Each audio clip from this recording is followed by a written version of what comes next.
അടിമാലി ടൗണിൽ തെരുവുനായ ശല്യം വർദ്ധിക്കുന്നു. രാപ്പകൽ വ്യത്യാസമില്ലാതെ കൂട്ടമായി ഇറങ്ങുന്ന തെരുവുനായ്ക്കൾ ടൗണിൽ ഭീകരാന്തരീക്ഷം സൃഷ്ടിക്കുന്നുണ്ട്.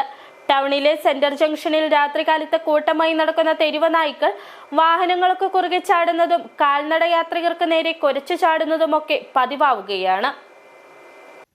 സംസ്ഥാനത്തിന്റെ വിവിധ ഭാഗങ്ങളിലെന്ന പോലെ അടിമാലി ടൗണിലും തെരുവുനായ ശല്യം വർദ്ധിക്കുകയാണ്. രാത്രികാലത്താണ് നായശല്യം രൂക്ഷമായിട്ടുള്ളത്. രാത്രികാലത്ത് ടൗണിൽ ഏറ്റവും അധികം ആളുകൾ വന്നു പോകുന്നത് സെന്റർ ജംഗ്ഷൻ ഭാഗത്താണ്. ദീർഘദൂര ബസ് കാത്തു നിൽക്കുന്നവരും ഭക്ഷണം കഴിക്കാൻ എത്തുന്നവരും താലൂക്ക് ആശുപത്രിയിലെ രോഗികൾക്ക് കൂട്ടിരിപ്പുകാരായി ഉള്ളവരുമൊക്കെയാണ് ഇവിടേക്ക് കൂടുതലായി എത്തുന്നത്.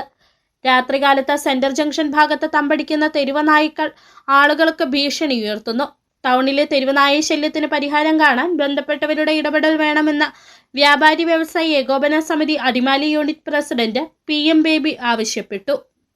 അടിമാലി ടൗണിലും പേവിഷബാധയ്ക്കുള്ള ഭീഷണി ഉയർത്തിക്കൊണ്ട് തെരുവുനായ്ക്കളുടെ ശല്യം വളരെയധികം കൂടിയിരിക്കുകയാണ്.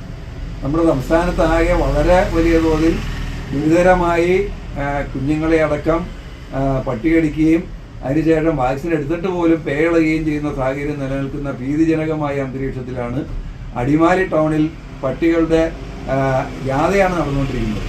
ഇത് നിയന്ത്രിക്കാൻ ആവശ്യമായ നടപടികൾ ഗവൺമെൻറ് സ്വീകരിക്കണം. അടിമാലി ഗ്രാമപഞ്ചായത്ത് അക്കാര്യത്തിൽ നിലപാട് സ്വീകരിക്കേണ്ടതാണ്.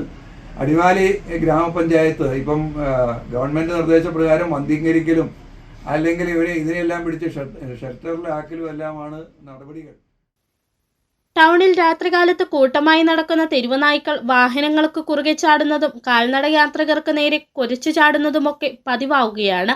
മാർക്കറ്റ് ജംഗ്ഷനിലും ബസ് സ്റ്റാൻഡ് പരിസരത്തുമെല്ലാം തെരുവുനായ്ക്കൾ സ്വൈര്യവിഹാരം നടത്തുന്നുണ്ട്.